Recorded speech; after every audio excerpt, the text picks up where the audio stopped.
नमस्कार, मी Ranjit sir. Math by Ranjit sir या यूट्यूब चॅनलवर आपलं सहर्ष स्वागत आहे. तर आज बुद्धिमत्ता या सेशनचं सुरुवात करूया.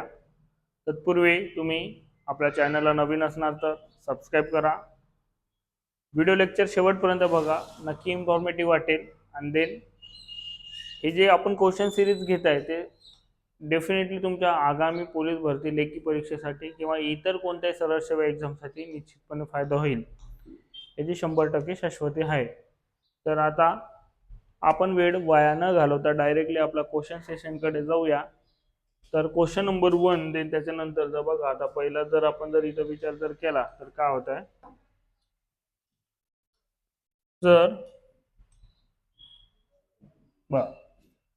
जर वायव्येला उत्तर दिशा म्हटले, पूर्वेला दक्षिण दिशा म्हटले व पश्चिमेला ईशान्य दिशा म्हटले, तर बघा आता वायव्य वायव्य दिशेला काय म्हटलंय तर, आणि पूर्व दिशेला काय म्हणताय दक्षिण. ओके. आणि पश्चिमेला काय म्हणताय, पश्चिमेला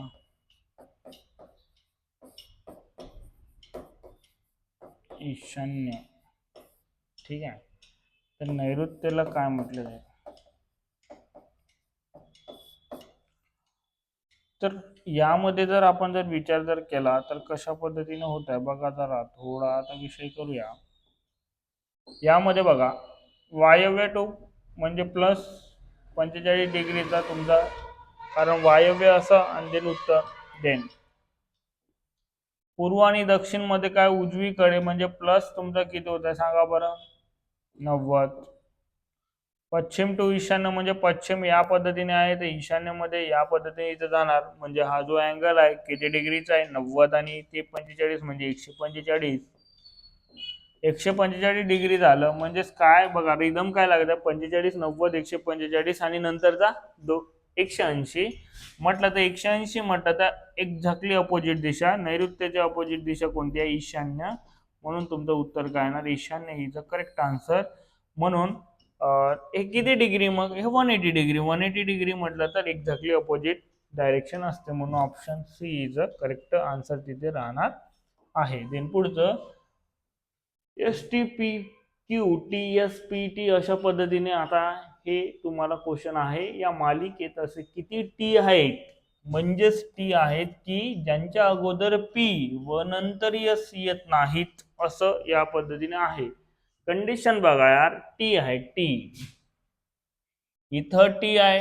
टी पहिल्यांदा फाइंड आउट करा, T T T T T T. Okay.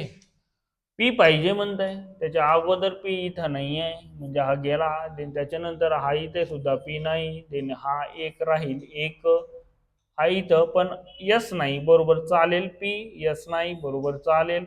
Then इथं तुमचं इथं येणार नाही, पी पाहिजे होता. देन इथं आर आणि आर म्हणजे हा चालेल.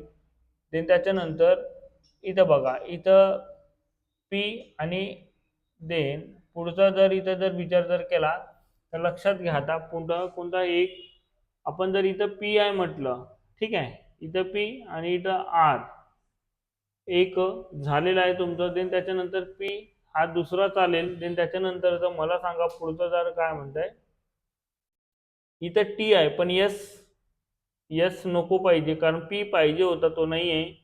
देन त्याच्यानंतरचं बघा, इथं आर आहे आणि देन त्याच्यानंतर आर म्हणजे त्यांच्या अगोदर पी पाहिजे. पी पाहिजे तर तुमचं इथं नाही आहे ना, मग म्हणून तो घेणार नाही. देन त्याच्यानंतरचं बघा, इथं पी आहे इथं एम म्हणजे हा तुमचं काय होणार की लक्षात घ्या, पी हा चालेल तुमचं, इथं पी आणि हा नाही चालणार. समजत आहे का? मग अशा पद्धतीने तुमचं पहा, इथं नजर अटी तर दुर्घटना घटीवाला काम आहे. विषय सोपा आहे म्हणजे तुमचा क्वेश्चन सोपा आहे, परंतु आपला लक्ष विचलित झाला तर उत्तरापर्यंत जाता येणार नाही. म्हणून हा बघा, 1 2 आणि त्याच्यानंतरचा 3 असे 3च वेळा तुमचा आहे जो कंडिशन सॅटिस्फाय करताय. 3 म्हणून 3 घोडा रंगवला तर तुमचा घोडा रंगेल. समजत आहे का? म्हणून लक्षात घ्यायचा 3 कुठे आहे, डी ऑप्शन मध्ये. D option is correct answer तिथे राहणार आहे. देन पुढे जर आपण म्हटलं, 7 मुले उत्तरेकडे चेहरा करून बसलेले आहेत. देन त्यामध्ये जर आपण जर इथं विचार जर केला तर काय होत आहे लक्षात घ्या आता. ठीक आहे, जर आपण इथे जर विचार जर केला असतं काय होतंय बघा आता पुढं. ठीक आहे, 7 मुले उत्तरेकडे चेहरा करून बसलेल्या विजयच्या उजवीकडे तिसरा. तर विजय असेल, विजयला इथं घेऊया. आता विजयच्या उजवीकडे तिसरा, 1 2, तिसरा कोण आहे म्हणताय? रवी असून रवी, त्याचा शेजारी अनिल आहे. आता अनिल डावीकडे का उजवीकडे? रवीच्या डावीकडे नाही, म्हणजे उजवीकडे. कोण? अनिल. ठीक आहे, शेजारी म्हटलं तर लगेच येणार. अनिलच्या डावीकडे दुसरा कपिल आहे, अनिलच्या डावीकडे दुसरा, 1 2, इथं कोण येणार? कपिल. तर कपिल आला. देन त्याच्यानंतरचं काय म्हणताय? कपिल. एका टोकाला सचिन आहे, टोकाला सचिन आपण वाचून घेतलं तर एक टोकाला कोण म्हणताय? सचिन आहे. एका टोकाला सचिन आहे असं जर म्हणताय, आणि सचिनच्या उजवीकडे कोणी नाही, म्हणजे झाला तो तिकडचं कंप्लीट झाला. पण कुठं येणार इथं कोणी आहे का काही माहिती नाही. सुनील हा विजय व कपिलच्या मध्ये बसतो. सुनील हा विजय आणि कपिल, इथं सुनील राणा, सुनील विजय व कपिलच्या मध्ये बसतो. कपिल हा रमेशच्या उजवीकडे तिसरा. कपिल हा रमेशच्या उजवीकडे तिसरा, म्हणजे डावीकडे तो तिसरा असेल. 1 2 3 कोण? मग रमेश. अशा पद्धतीने आहे.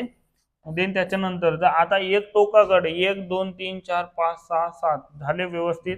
सॉरी 7 झाले. किती म्हणताय? उत्तरेकडे 7, 6 झाले. मग 7वा कोण? सचिन. एका उजव्या टोकाला आहे म्हणताय, सचिन इथे राहणार, म्हणजे 7. देन त्याच्यानंतरचं बघा,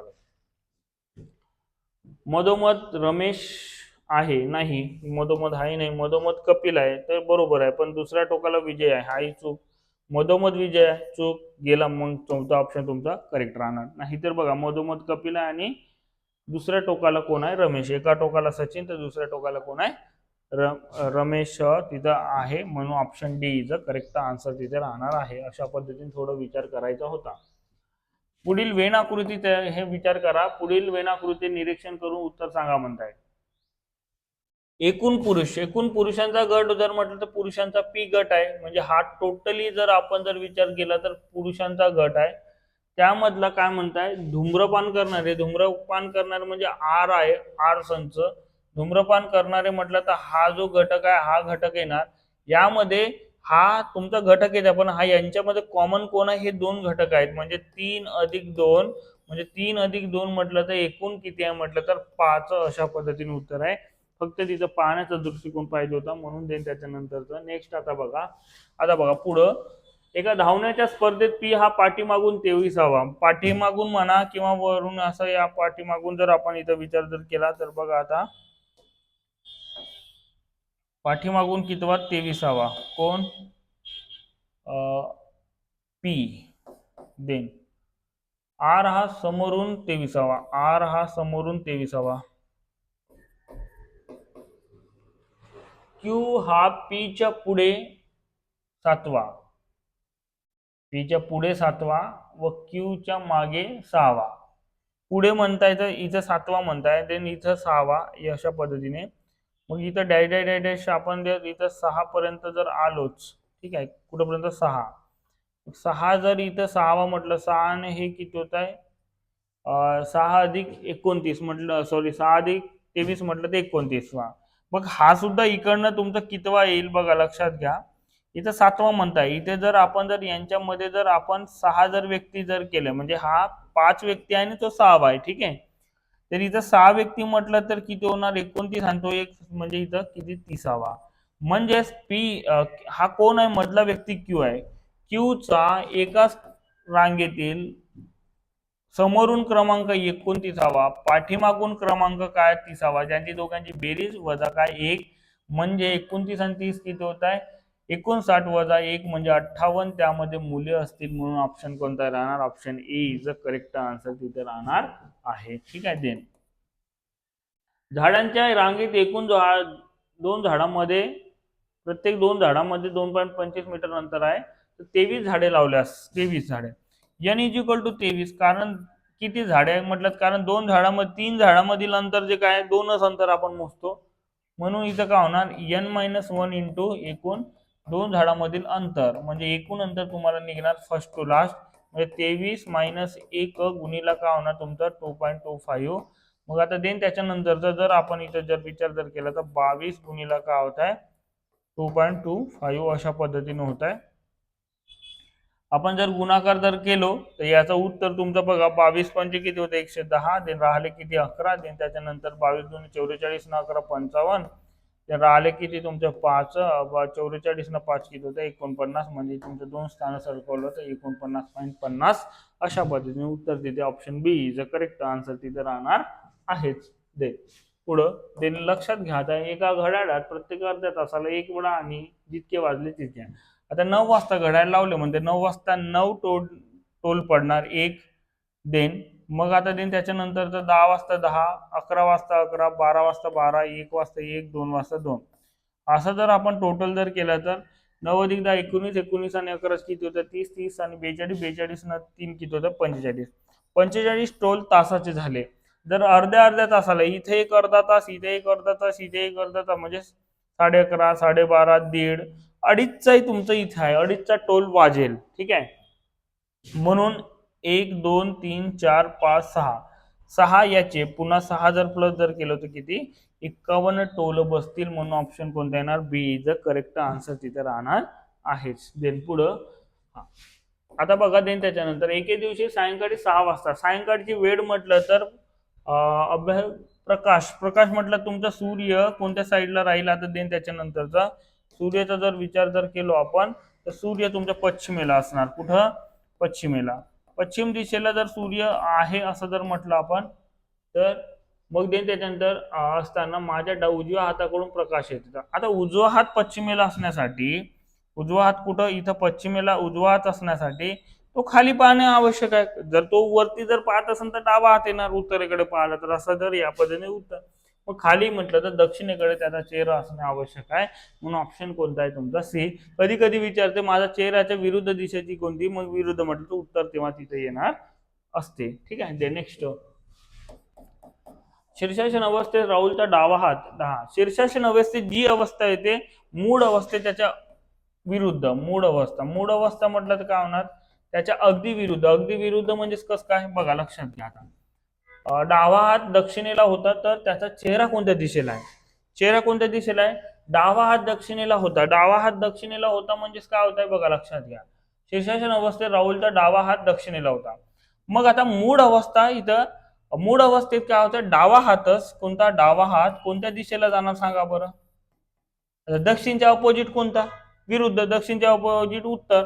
उत्तरेला जर डावा हात, उत्तर दिशेला कोणता हात डावा हात जर जात असेल तर चेहरा कोणत्या दिशेला, डावा हात उत्तरेला जर असण्यासाठी मला सांगा आता डावा हात उत्तरेला पाहिजे उत्तर दिशेला, तर देन त्याच्यानंतर इथे जर डावा हात जर असेल तर त्या चेहरा इकडेच ना, जर पश्चिमेकडे जर चेहरा केला तर डावा हात कुठे ना दक्षिणेकडे, मग चेहरा कुठं करावा लागेल पूर्वेकडे. या टाईपचे क्वेश्चन जे आहे पूर्वेकडे हे तुम्हाला थोडं अनालिसिस स्वतःला तिथे मेंटेन करून ठेवावं लागते मित्र, तेव्हा कुठं होणार समजत आहे का. या पद्धतीने तिथे राहील, मग ते लक्षात घ्या. आता कुठं पूर्वेकडे अशा या पद्धतीने तुमचं उत्तर तिथे राहणार. नेक्स्ट समुद्र, बेट, पर्वत हे वेणाकृती. समुद्रामध्ये बेट असतात आणि ते त्याच्यानंतर पर्वत एक वेगळा आहे, म्हणून तुमचा कोणता ना ऑप्शन डी इज, कारण समुद्र हा वरचा आणि त्याच्यानंतर बेट हा तुमचा पर्वत वेगळा. मग या पद्धतीने तुमचा जर तिथे जर विचार जर केला तर ऑप्शन कोणता ना option D is a correct answer राहणार आहे, ऑप्शन डी. ओके, अशा पद्धतीने राहणार. नेक्स्ट ग्रेट म्हणजेच 25. आता बघा हे लॉजिक लागलं तर अत्यंत जबरदस्त, नाही तर वांदेच होत आहे. ठीक आहे, कशा पद्धतीने तर 5 आहे, 5 अक्षर आहे म्हणजे 5चा वर्ग किती होता तुमचा 25, आणि इथं 6 अक्षर आहे म्हणजे 6चा वर्ग किती होता 36. अशा पद्धतीने लॉजिक, आणि या टाईपचे क्वेश्चन बरेचदा विचारलेले आहे इतर एक्झामला, पोलीस भरतीला सुद्धा. डेफिनेटली तुम्हाला ते लक्षात ठेवणे गरजेचे आहे. ओके, दे आता बघा हा जो क्वेश्चन, जर ए भागीला बी चा अर्थ बी ही ए ची बहीण आहे, म्हणजे दुसरी व्यक्ती हे अशा पद्धतीने आहे, म्हणजे ए भागीला बी म्हणजे देन बी ही कोणाची ए ची बहीण आहे, बहीण भावाचा आपण काय बरोबर याच्या. आता बी ही म्हणताय ही मायनस मध्ये येणार बहीण म्हटल्यानंतर, मग बी ही सी ची सॉरी सी ही बी ची, म्हटलं सी बहीण आहे, डी ही तुमची सी ची म्हटलं तर बहीण आहे, ई ही तुमची हे म्हणजे काय होणार बहीण आहे. मग या पद्धतीने आहे सर्व त्यांच्याशी विसंगत पद ओळखा म्हणताय. सी ही बी ची बहीण आहे. विसंगत जर आपण जर इथं जर विचार जर केला विसंगत, तर विसंगत कोणता आहे जर असं जर या पद्धतीने जर आपण जर विचार जर केला तर बरोबर कोणता आहे ते आपल्याला तीन निवडावं लागेल. विसंगत कोण? सी ही बी ची बहीण आहे. कोण? सी ही बी ची बहीण आहे. सी ही बी ची बहीण आहे, बरोबर आहे. सी ही बी ए ची बहीण आहे. सी ही ए ची सुद्धा बहीणच आहे, परंतु ए ई चा भाऊ किंवा बहीण आहे हे सुद्धा करेक्ट आहे. समजत आहे का? कारण तुमचा ए चा जेंडर माहिती नाही, एकतर प्लस किंवा एकतर मायनस अशा. मग ए बी सी डी हे सर्व स्त्रिया आहे, हे तुमचं विसंगत ठरणार आहे. म्हणून उत्तर कोणतं येणार? Option D is a correct answer तिथे राहणार आहे. कोणता? Option D is a correct answer. कारण सर्व स्त्रिया नाही, ए बद्दल काही माहिती नाहीये, म्हणून ते लक्षात ठेवा जरा. ओके, नेक्स्ट पुढं एकतर ए व बी समान आहे. ठीक आहे, एकतर ए व बी काय म्हणताय? समान. ए आणि बी जर समान आहे, नाही तर ए हा बी पेक्षा लहान तरी आहे. लहान तरी आहे म्हणजे बी मोठा असेल, अरे आहे की नाही. देन मग सी व डी समान वयाचे आहे. बर, सी व डी समान वयाचे आहे आणि सी हा बी पेक्षा निश्चित मोठा आहे, म्हणजे सी चा लाईन थोडा मोठा खेचावं लागेल. त्याच्यानंतर हा देन पुढं सी हा मोठा आहे कोणापेक्षा? बी पेक्षा. बी पेक्षा मोठा खेचला, नाही तर निश्चित मोठा आहे असं म्हणताय. सी व डी कसं आहे? समान वयाचे. सी व डी डी समान वयाचे किंवा किंवा सी सी पेक्षा लहान आहे डी, म्हणजे सी मोठा असेल अशा पद्धतीने. आता मला सांगा, यावरून आपल्याला हे सी च झालं, मग आता सी वरून आपल्याला उत्तर काढायचे आहे. कसं होणार? डी हा ए पेक्षा लहान आहे, डी हा ए पेक्षा लहान आहे, हे चुकीचं आहे.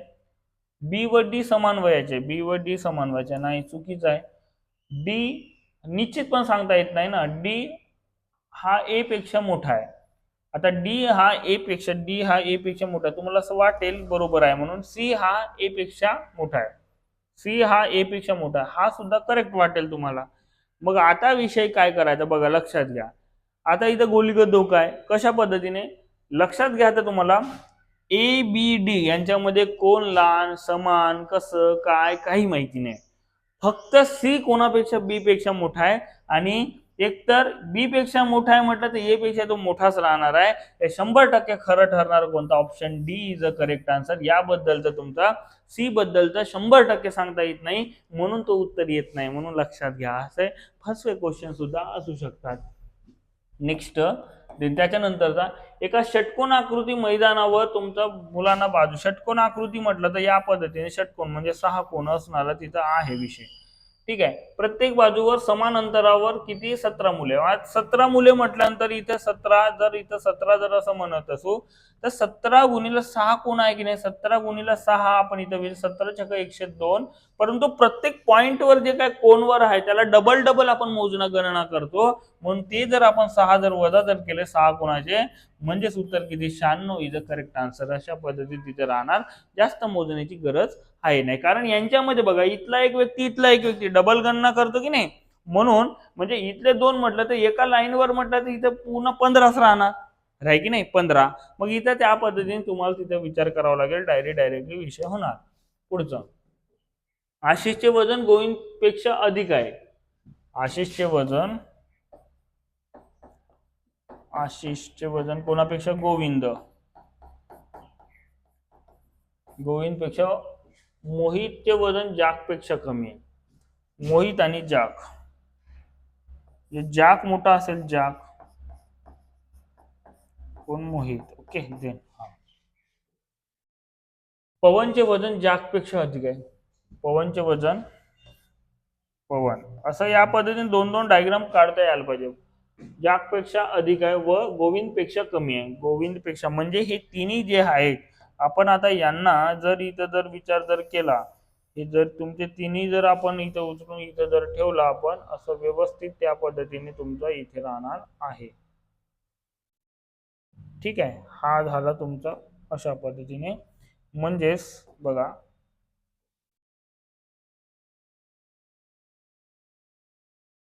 या पद्धतीने तुमचं तिथे डायग्राम तिथे मेंटेन होणार आहे. ठीक आहे.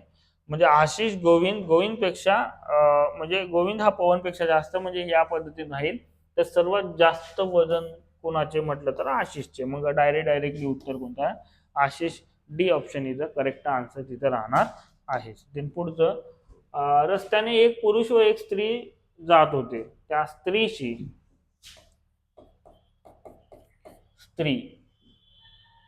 शी नाते विचारले असता तो पुरुष म्हणाला. कोण?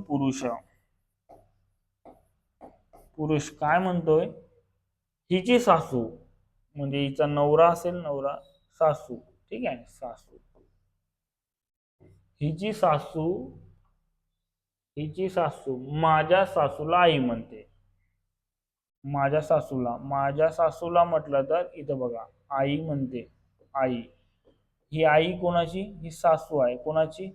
त्या पुरुषाची सासू आहे म्हटल्यानंतर ही आई म्हटलं तर ती देन सासूची म्हणजे सासूचा नवरा म्हणजेच तो पुरुष नाही का? आता समजला का? थोडं विचार करायचा.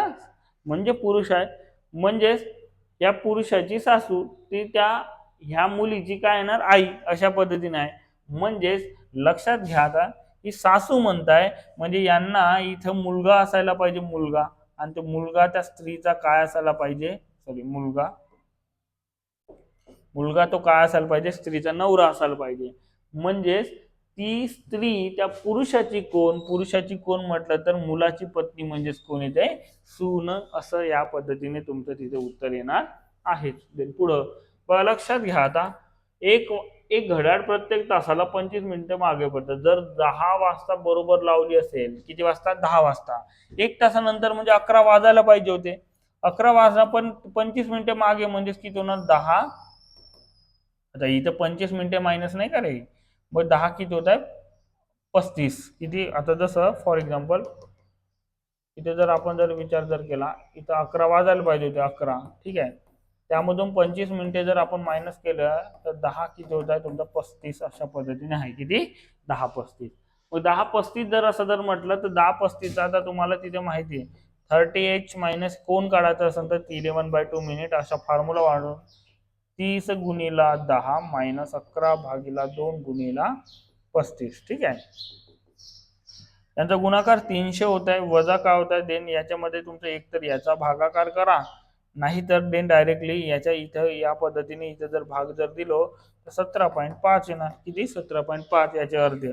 मग 11 55 आणि 5 77 न 5 82. देन राहिले किती? 8 11 8 19 192. म्हणजेच तुम्ही यांच्यामधला वजाबाकी जर केले 192 जर वजा जर केले तर 107.5 डिग्री एवढा तुमचं इथे मेंटेन होता. म्हणजे option B is a correct answer तिथे राहणार आहेच. देन पुढं त्याच्यानंतरचं बघा किती म्हणताय? हा, याच्यासाठी एक ट्रिक लक्षात घ्या. ट्रिक म्हणजे डायरेक्टली एक फॉर्म्युला आहे. जर तुमचा 0 काटे एकमेकांवर येणे म्हणजे 0 डिग्रीचा कोण होणे. किती डिग्रीचा? 0 डिग्री. एकमेकांवर येणे म्हणजे 0 डिग्री. मग 0 डिग्रीचा जर विचार केला तर डायरेक्टली आता बघा, लक्षात घ्या किती वाजता वेळ बरोबर काय करायचं? 60h divided by 11. 60h bye 11 h म्हटलं तर तासाचा पहिला तुमचा घ्यायचा. 60 गुणिला काय होणार? मग 4. सुरुवात कर 4 ते 5 दरम्यान ना, भागीला किती? 11. म्हणजे 240 भागीला किती रे? 11. 240 भागीला 11 जर म्हटलं तर 11 दुने 22. देन त्याच्यानंतर राहिलं किती तुमचं? 2 राहिले. 2 म्हणजे 11 1 11 म्हणजे 9 राहिले आणि भागीला 11 म्हणजेच किती होत आहे?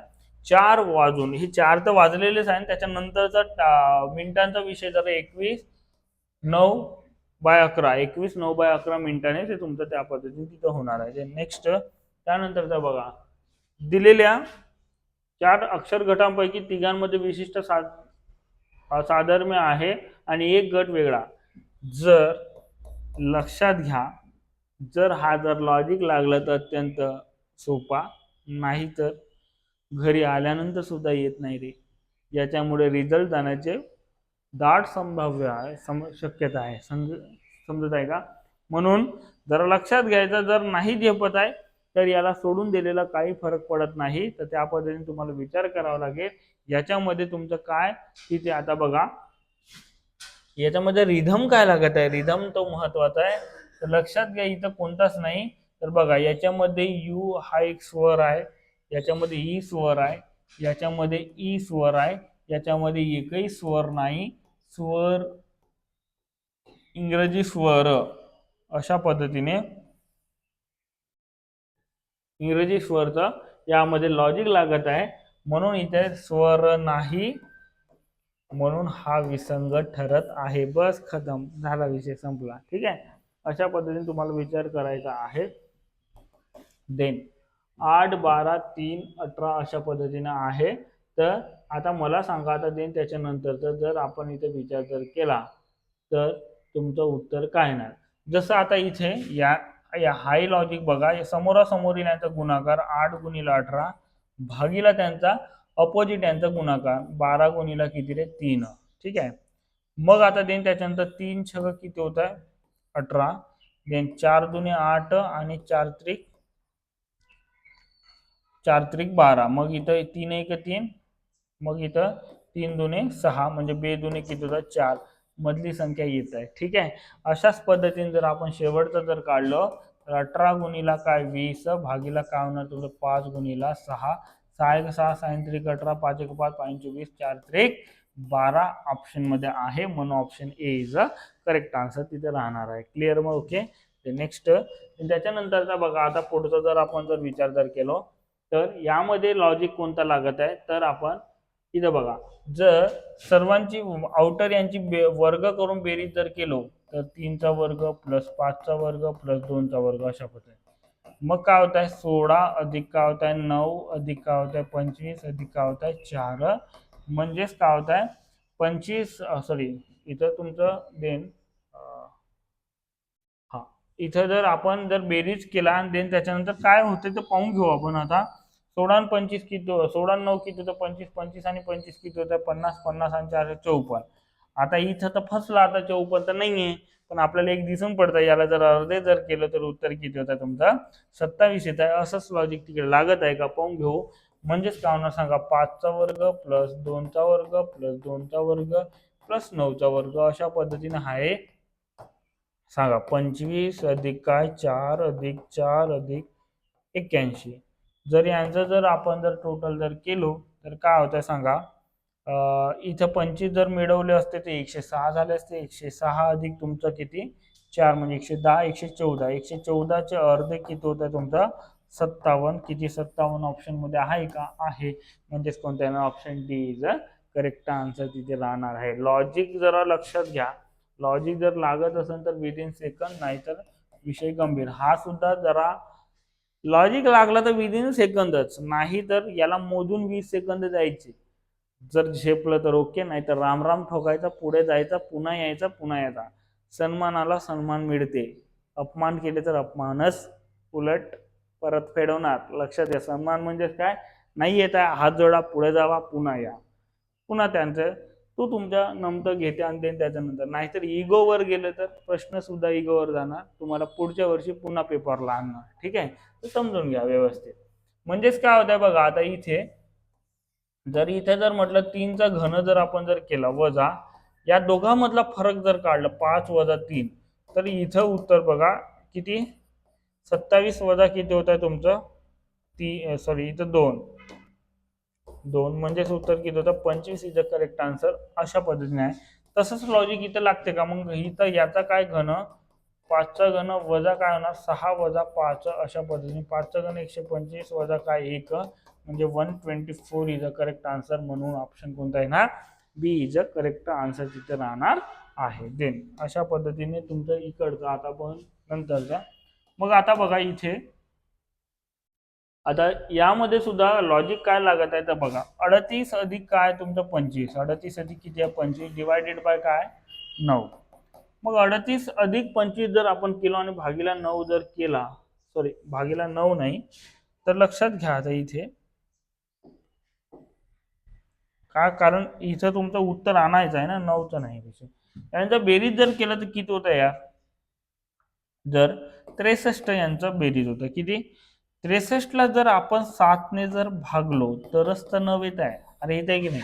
हाच लॉजिक इकडे लागते का बघा. इथे जरी म्हटलं 59 अधिक 18 जरी म्हटलं तर किती होतं तुमचं? मग 59 अधिक 18 जर म्हटलं तर किती होत आहे? 77. किती? 77. मग 77 जर असं जर विचार जर केला, 77 भागीला काय होणार? 77 भागीला 7 न भागत आहो म्हणजे उत्तर काय? 11. अशा पद्धतीने तुमचं उत्तर मेंटेन होत आहे 11 ऑप्शन मध्ये. हाय सुद्धा पुन्हा क्रॉस चेक जर तुम्हाला करायचा आहे तर बघा, 89 अधिक 16 करा भागीला काय कराल? किती करतो आपण? भागीला 7 करत आहे नेहमीच. म्हणजेच उत्तर 89 अधिक किती मग? हे 95 105 105 भागीला 7 म्हणजे उत्तर किती होतं? 15 साठी 105 म्हणून तुमचं उत्तर इथे 15 आहे. म्हणून तुमचं उत्तर बी म्हणजे मधला तुमचा घटक काढायचा म्हणजे ऑप्शन कोणता आहे ना? Option A is a correct answer तिथे राहणार आहे. मग या पद्धतीने तुमचे जे क्वालिटी क्वेश्चन्स आहेत पूर्ण बुद्धिमत्तेचे आपण टोटली कव्हर केलेला आहे. निश्चितपणे तुम्हाला आगामी होणाऱ्या पोलीस भरती किंवा इतर पोलीस भरतीचा मॅक्सिमम 100% होणार. याच लेवलचे क्वेश्चन इतर एमपीएससी मध्ये सुद्धा विचारले जातात. सर्व सेवा तुम्ही त्या पद्धतीने इथं मेंटेन करू शकता. तर अजूनही आपल्याला फॉलो करताय परंतु म्हणजे दररोज व्हिडिओ बघत आहे दरवेळचा, परंतु अजूनपर्यंत सबस्क्राईब केले नसणार तर करून घ्या, कारण इतर नवीन नवीन नोटिफिकेशन तुम्हाला लवकरात लवकर मिळतील. ठीक आहे, तर भेटूया नेक्स्ट लेक्चरमध्ये. धन्यवाद.